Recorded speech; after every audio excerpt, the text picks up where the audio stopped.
pagpupot. Naay katuyuan ang Ginoo nga nang gihatag na sa imo ha. Nga wala na gitugot sa imo ha. Wa man ko kapasar ano nang apply man ako. Ay, basta di po kapahali ha. Naganda mag-Ginoo doctor pa niya. Naagi yung time mareklamo natin reklamo no? Naagi tayo mareklamo isa ka tawhanon nga mga homo sapiens nga mga kita mga katawhan. Apan mas daghan ang angay salamat. Okay. Iyong hunahunahon ko no, in 5 seconds. Pila ka ba inyong reklamo ka sa inyong ipasalamat? Mas daghan ba ang reklamo ipasalamat?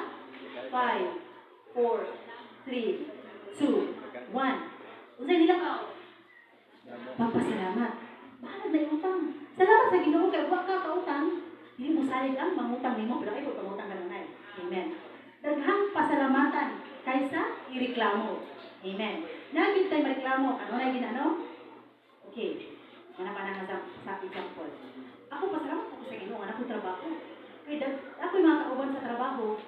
Kay ngano kana bitang disiplinahon kay part man ko sa disciplinary action kay namang kita sa kitagan sa Ginoo. Kilikili power or oportunidad mo, authority.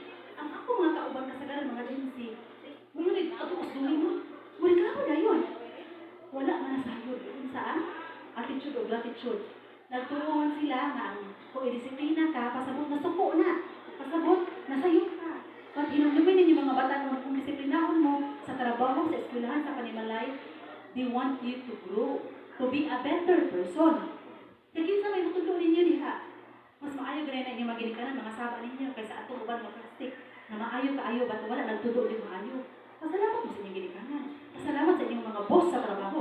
Pasalamat sa inyong maestra, inyong atik. Salamat sa mga pastors.